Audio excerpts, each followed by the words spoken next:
राजा भेष बदलकर बाजार में आलोचना सुनने जाता था।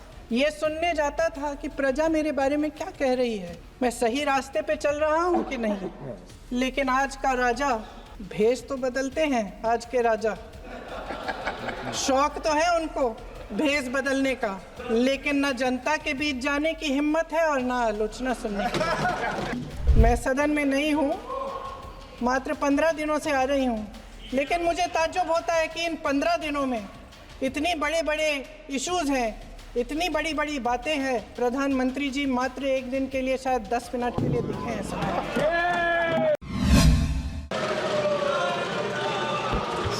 श्रीमती प्रियंका गांधी वाड्रा।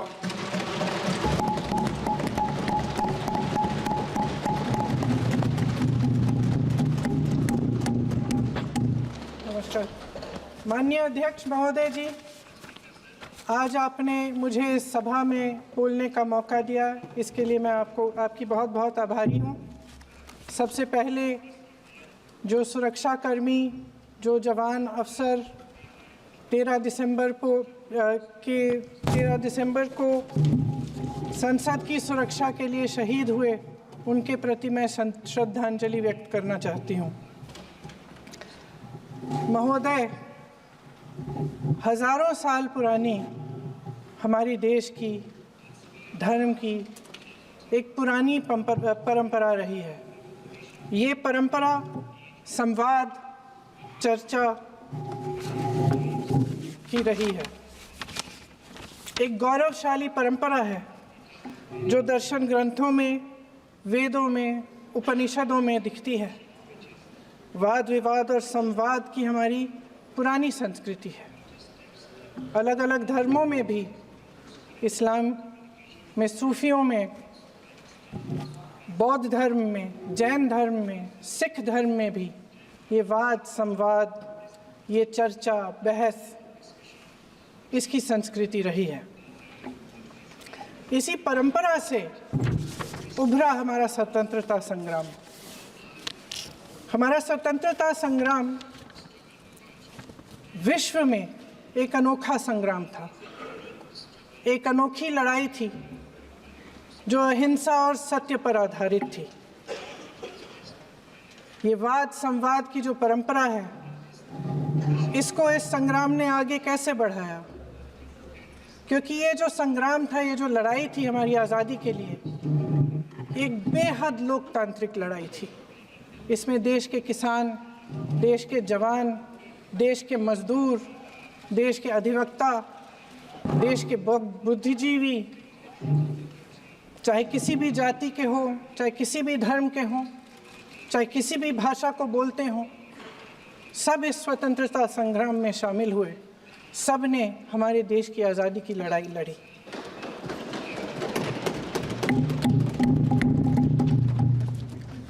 और उसी आज़ादी की लड़ाई से एक आवाज़ उभरी जो हमारी देश की आवाज़ थी। वो आवाज़ ही आज हमारा संविधान है।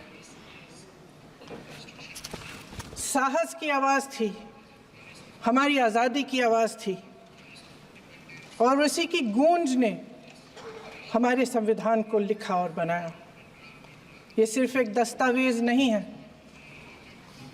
बाबा साहेब अम्बेडकर, मौलाना आज़ाद जी, राजगोपालाचारी जी और जवाहरलाल नेहरू जी और उस समय के तमाम नेता, जैसे आपने कहा, इस संविधान को बनाने की जो कार्य में सालों के लिए जुटे रहे। हमारा संविधान इंसाफ, उम्मीद, अभिव्यक्ति और आकांक्षा की वो ज्योत है जो हर हिंदुस्तानी के दिल में जलती है।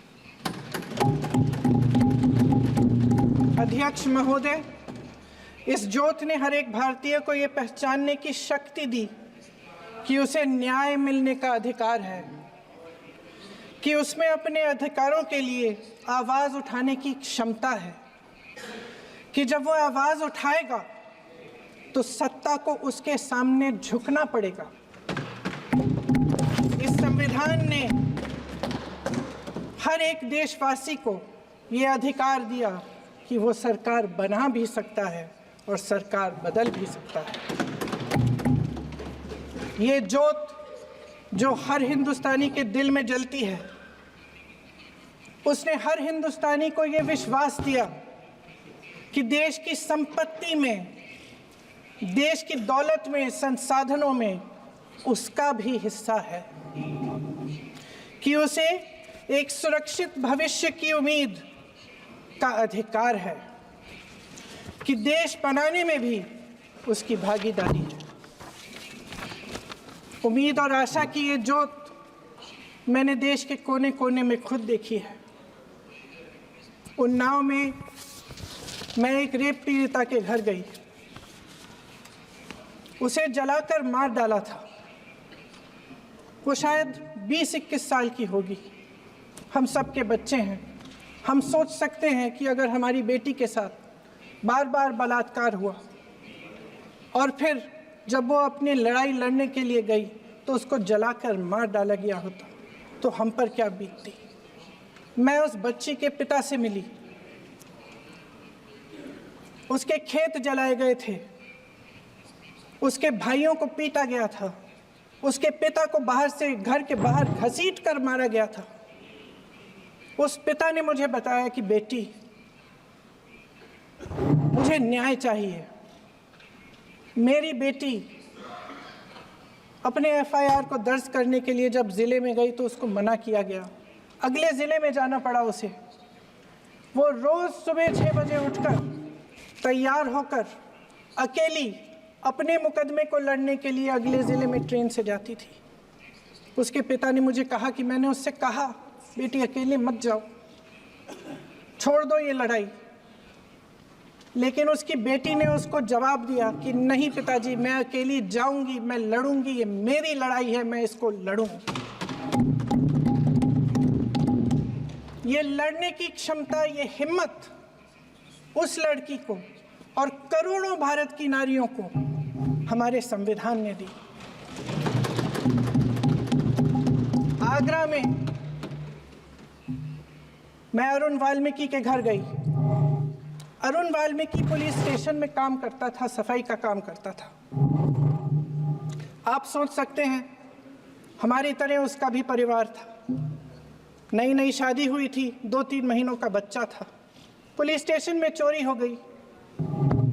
चोरी का इल्ज़ाम उस पर लगाया गया। उसके पूरे परिवार को उठाकर पुलिस स्टेशन में ले गए।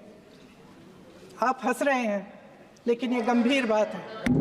गंभीर बात। शर्म करो, शर्म। अरुण वाल्मीकि को पीट पीट के मार डाला। उसकी बीवी को पीटा, उसके पिता के नाखून निकाले, उसके पूरे परिवार को पीटा गया।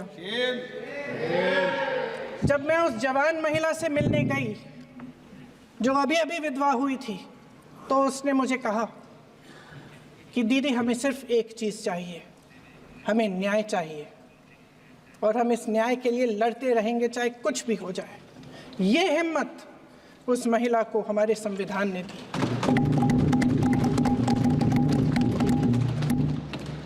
संभल के कुछ लोग आए थे हमसे मिलने जो मृतकों के परिवार के सदस्य थे। उसमें 2 बच्चे थे, अदनान और उजैर। आप सुनिए। उसमें 2 बच्चे थे, अदनान और उजैर। एक बच्चा मेरे बच्चे की उम्र का है, दूसरा उससे छोटा 17 साल का है। दर्जी के बेटे थे। दर्जी का एक ही सपना था कि वो अपने बेटों को पढ़ाएगा, लिखाएगा। एक बेटा डॉक्टर बनेगा, एक बेटा भी सफल होगा दूसरा बेटा भी अपने जीवन में सफल होगा। उनके पिताजी हर रोज उनको स्कूल छोड़ते थे। उस दिन भी स्कूल छोड़ने के बाद अपनी दुकान में चले गए। उन्हें पता नहीं था कि विवाद हो रहा है। उन्होंने भीड़ देखी, घर आने की कोशिश की तो पुलिस ने गोली से मार डाला। वो 17 साल का बच्चा अदनान मुझसे कहता है, वो 17 साल का बच्चा अदनान मुझसे कहता है कि मैं बड़ा होकर डॉक्टर बन के दिखाऊंगा, मैं अपने पिता का सपना साकार करूंगा। ये सपना, ये आशा उसके दिल में हमारे संविधान ने डाली। अध्यक्ष महोदय, हमारे देश के करोड़ों देशवासियों के संघर्ष में, अपने अधिकारों की पहचान में, इनकी कठिन से कठिन परिस्थितियों से लड़ने की अपार हिम्मत में और देश से न्याय की अपेक्षा में हमारे संविधान की ज्योत जल रही है। मैंने हमारे संविधान की ज्योत को जलते हुए देखा है और इसके साथ साथ ये भी समझा है कि हमारा संविधान एक सुरक्षा कवच है, एक ऐसा सुरक्षा कवच है जो देशवासियों को सुरक्षित रखता है, न्याय का कवच है, एकता का कवच है और अभिव्यक्ति की आज़ादी का कवच है। दुख की बात यह है कि मेरे सत्ता पक्ष के साथी जो बहुत बड़ी बड़ी बातें करते हैं, इन्होंने इन 10 सालों में ये सुरक्षा कवच, सत्ता पक्ष के मेरे साथियों ने ये सुरक्षा कवच तोड़ने का पूरा प्रयास किया है। संविधान में सामाजिक, आर्थिक और राजनीतिक न्याय का वादा है। ये वादा एक सुरक्षा कवच है जिसको तोड़ने का काम शुरू हो चुका है। लैटरल एंट्री और निजीकरण के जरिए ये सरकार आरक्षण को कमजोर करने का काम कर रही है। अगर लोकसभा में ये नतीजे नहीं आए होते तो ये संविधान बदलने का काम भी शुरू कर लेते। सच्चाई ये है अध्यक्ष महोदय कि आज संविधान बार बार इसलिए कह रहे हैं क्योंकि इस चुनाव में इनको पता चल गया कि इस देश की जनता ही इस संविधान को सुरक्षित रखेगी, कि इस चुनाव में हारते हारते जीतने से इन्हें एहसास हुआ कि ये संविधान बदलने की बात इस देश में नहीं चलेगी। आज जनता की मांग है कि जाति जनगणना हो। सत्ता पक्ष के मेरे साथी ने इसका जिक्र किया। ये जिक्र भी आज इसलिए हो रहा है क्योंकि चुनाव में ये नतीजे आए। ये जाति जनगणना इसलिए जरूरी है ताकि हमें पता चले कि किसकी क्या स्थिति है और नीतियां उस हिसाब से बने। इनकी गंभीरता का प्रमाण ये है कि जब चुनाव में पूरे विपक्ष ने जोरदार आवाज उठाई कि ये जाति जनगणना होनी चाहिए, तो इनका जवाब देखिए।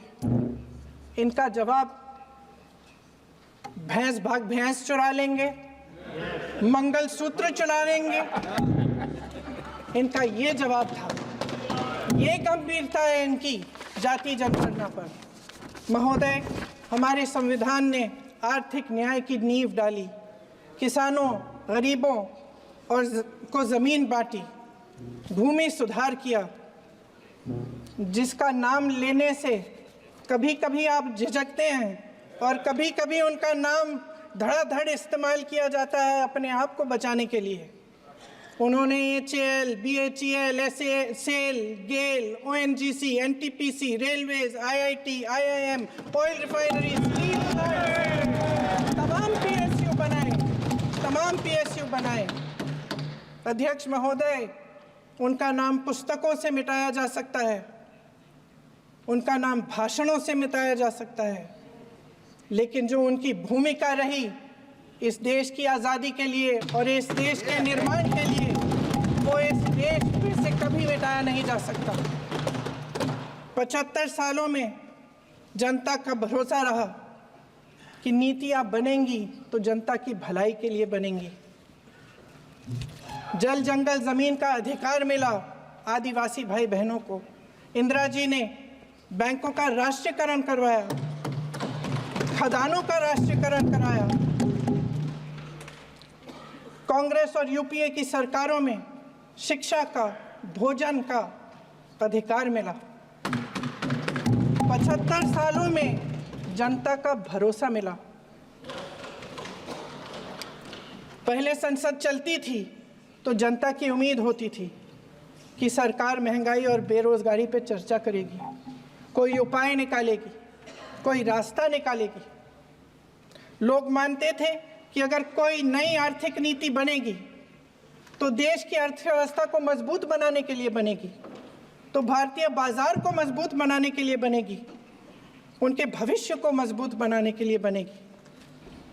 किसान और आदिवासी भाई बहन भरोसा करते थे कि यदि ज़मीन के कानून में संशोधन होगा तो उन्हीं की भलाई के लिए होगा। आप नारी शक्ति की बात करते हैं। आज चुनाव की वजह से शायद इतनी बातचीत हो रही है नारी शक्ति के बारे में, क्योंकि हमारे संविधान ने महिलाओं को ये अधिकार दिया, उनकी शक्ति को परिवर्तित किया वोट में। और आज आपको पहचानना पड़ रहा है कि महिलाओं के बिना, कि नारी शक्ति के बिना ये सरकारें नहीं बन सकती हैं। इसीलिए आज आप नारी शक्ति की बातें दोहरा रहे हैं। जो आप नारी शक्ति का अधिनियम लाए हैं उसको लागू क्यों नहीं करते? वो 10 साल बाद लागू क्यों होगा? क्या आज की नारी 10 साल इंतजार करेगी उसके लागू करने के लिए? क्या बात है, क्या बात है।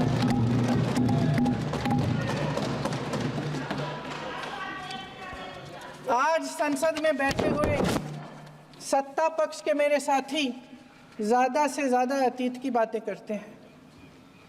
1921 में क्या हुआ, कब हुआ, नेहरू जी ने क्या किया।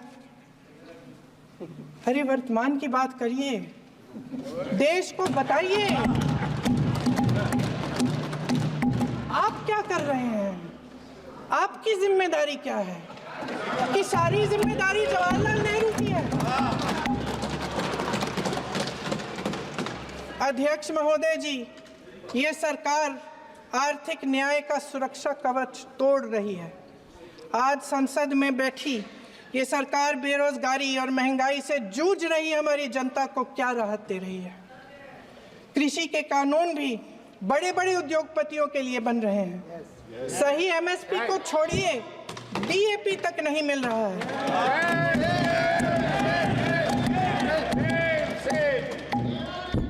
वायनाड से लेकर ललितपुर तक इस देश का किसान रो रहा है। आपदा आती है तो उसको कोई राहत नहीं मिलती। भगवान भरोसे है आज इस देश का किसान, उसको छोड़ दिया गया है। आज हिमाचल में देखिए, जितने भी कानून बने हैं वो सब बड़े बड़े उद्योगपतियों के लिए बन रहे हैं। हिमाचल में जो सेब उगता था उसके जो छोटे छोटे किसान हैं वह रो रहे हैं, क्योंकि एक व्यक्ति के लिए सब कुछ बदला जा रहा है। सुनने की हिम्मत रखो।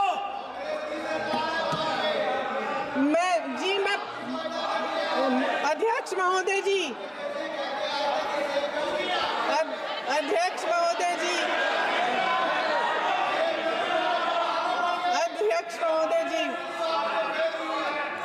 महोदय जी, अडानी जी को सारे कोल्ड स्टोरेज प्रदेश की सरकार ने नहीं दिए। अडानी जी को सारे कोल्ड स्टोरेज आपकी सरकार ने दिए। देश देख रहा है कि एक व्यक्ति को बचाने के लिए 142 करोड़ देश की जनता को नकारा जा रहा है। सारे बिजनेस, सारे संसाधन, सारी दौलत, सारे मौके एक ही व्यक्ति को सौंपे जा रहे हैं। सारे बंदरगाह, एयरपोर्ट्स, सड़कें, रेलवे का काम, कारखाने, खदाने, सरकारी कंपनियां सिर्फ एक व्यक्ति को दी जा रही है। जनता के मन में हमेशा ये विश्वास होता था कि अगर कुछ नहीं है तो संविधान हमारी सुरक्षा करेगा, मगर आज आम लोगों के बीच ये धारणा बनती चली जा रही है कि सरकार सिर्फ अडानी जी के मुनाफे के लिए चल रही है। देश में बहुत तेजी से गैर बराबरी बढ़ रही है। जो गरीब है वो और गरीब हो रहा है, जो अमीर है वो और अमीर हो रहा है। इस सरकार ने आर्थिक न्याय की भी सुरक्षा कवच तोड़ दिया है।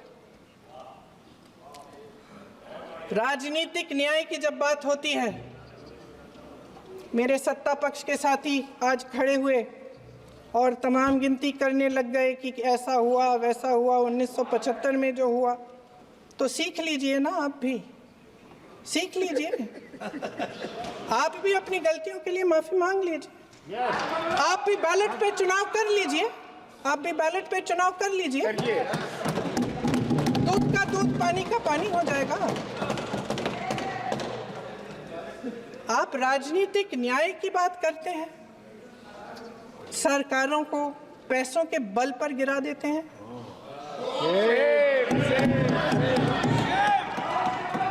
मेरा आग्रह है कि अपन संविधान में सकारात्मक बोले।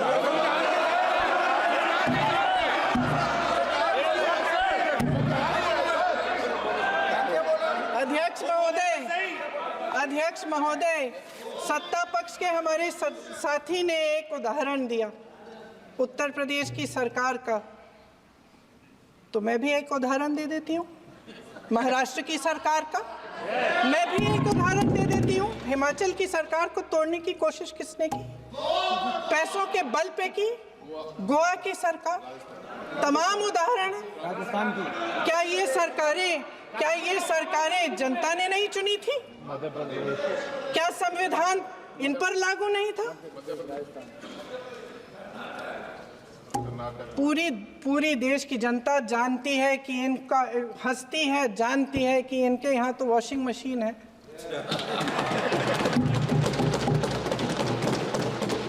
तो यहाँ से वहाँ जाता है, वो धुल जाता है।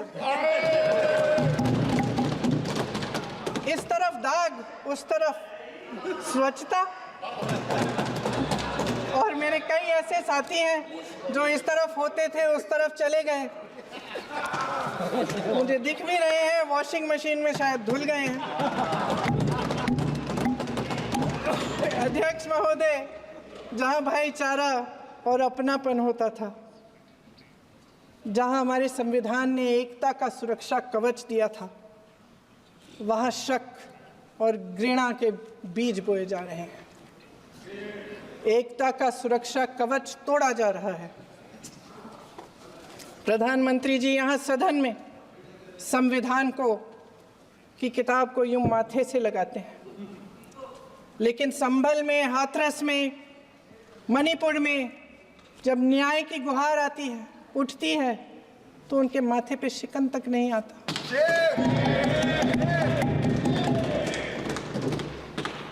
शायद समझ नहीं पाए हैं कि भारत का संविधान संघ का विधान नहीं है।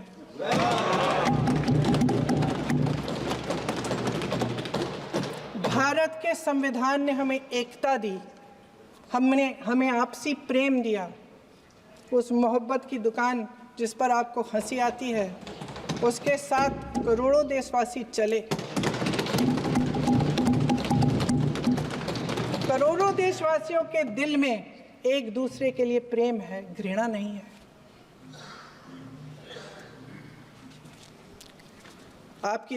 इनकी जो विभाजनकारी नीतियां हैं, उसका नतीजा हम रोज देखते हैं। राजनीतिक फायदे के लिए संविधान को छोड़िए, देश की एकता को भी ये रख नहीं सकते, इसकी सुरक्षा नहीं कर सकते। हमने संभल में देखा, मणिपुर में देखा। दरअसल इनका कहना है कि अलग अलग इस देश के अलग अलग हिस्से हैं, कैमरा। लेकिन हमारा संविधान कहता है कि ये देश एक है और ये देश एक रहेगा। जहां खुला विवाद होता था, अभिव्यक्ति का सुरक्षा कवच होता था, इन्होंने भय का माहौल पैदा किया है। सत्ता पक्ष के मेरे साथी अक्सर 75 सालों की बात करते हैं, लेकिन इन 75 सालों में ये उम्मीद, आशा, ये अभिव्यक्ति की ज्योति कभी थमी नहीं, कभी बुझी नहीं।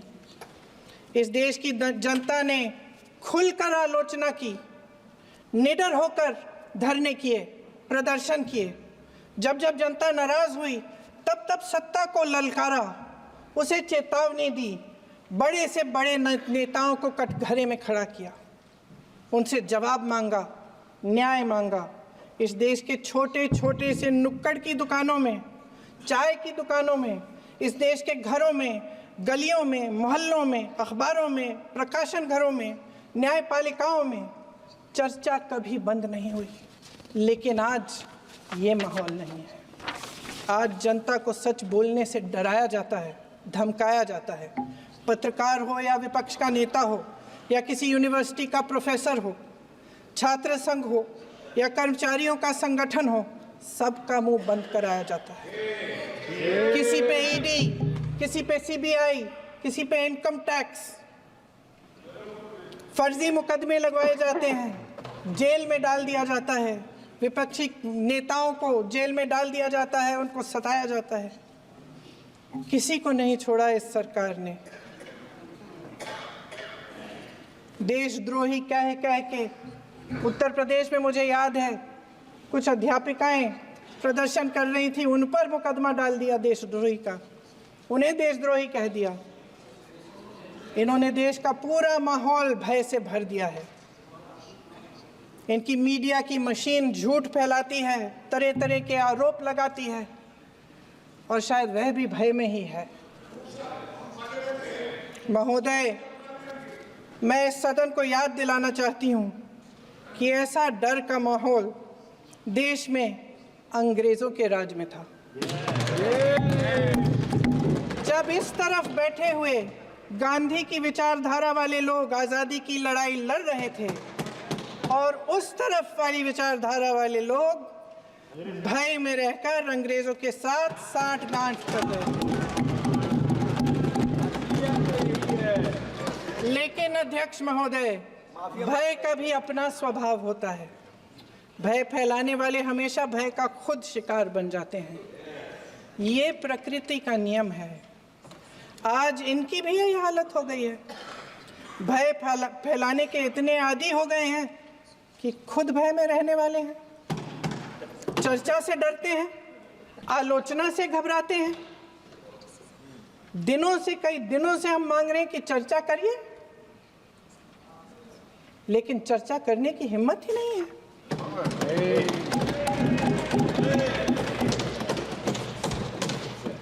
एक कहानी होती थी अध्यक्ष महोदय, शायद बचपन में आपने भी सुनी होगी। राजा भेष बदलकर बाजार में आलोचना सुनने जाता था। ये सुनने जाता था कि प्रजा मेरे बारे में क्या कह रही है, मैं सही रास्ते पे चल रहा हूँ कि नहीं। लेकिन आज का राजा, भेष तो बदलते हैं आज के राजा, शौक तो है उनको भेष बदलने का, लेकिन न जनता के बीच जाने की हिम्मत है और न आलोचना सुनने की। महोदय, मैं तो सदन में नहीं हूं।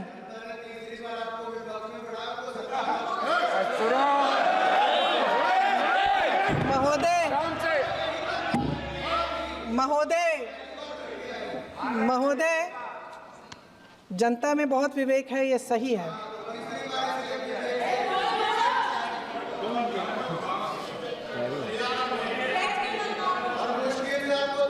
अच्छा महोदय, मैं सदन में नहीं हूँ, कुछ, हाँ ठीक है, मैं सदन में नहीं हूँ, मात्र 15 दिनों से आ रही हूँ। लेकिन मुझे ताज्जुब होता है कि इन 15 दिनों में इतनी बड़े इश्यूज़ हैं, इतनी बड़ी बातें हैं, प्रधानमंत्री जी मात्र एक दिन के लिए, शायद 10 मिनट के लिए दिखे हैं सब।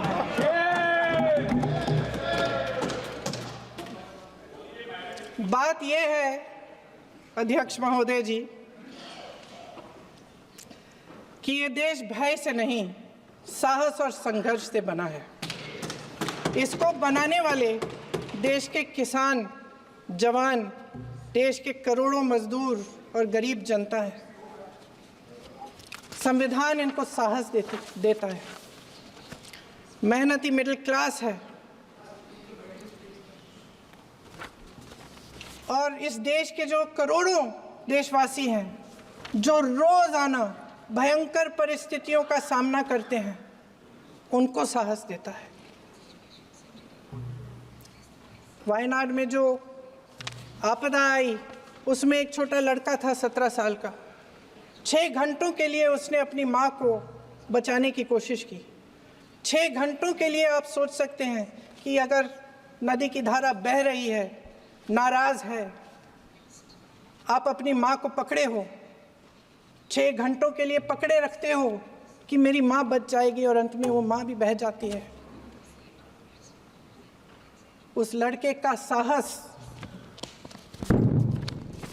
उन महिलाओं का साहस जो पीड़ित हैं लेकिन फिर भी अपनी लड़ाई लड़ रहे हैं, उन संभल के बच्चों का साहस जिनके पिताजी अभी अभी गुजर गए लेकिन फिर भी उनके सपनों को साकार करने की हिम्मत है, उनका साहस है।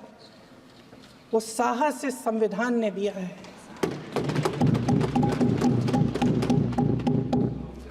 वो आत्मविश्वास इस संविधान ने दिया है।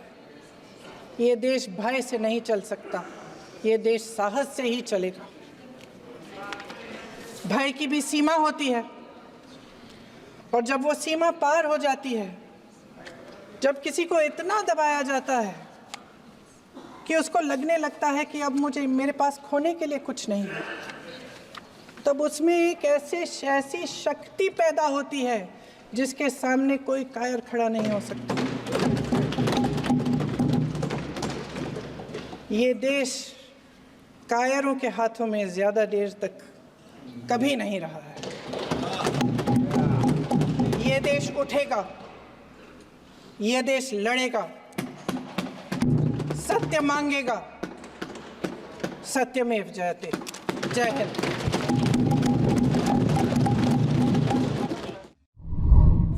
ಮತ್ತಷ್ಟು ವಿಶೇಷ ವಿಡಿಯೋಗಳನ್ನು ನೋಡಲು ಮತ್ತು ಹೊಸ ವಿಡಿಯೋಗಳ ಬಗ್ಗೆ ತಿಳಿಯಲು ಈ ದಿನ .com ಯೂಟ್ಯೂಬ್ ಚಾನೆಲ್ ಸಬ್ಸ್ಕ್ರೈಬ್ ಮಾಡಿ ಮತ್ತು ಬೆಲ್ ಐಕಾನ್ ಕ್ಲಿಕ್ ಮಾಡಿ.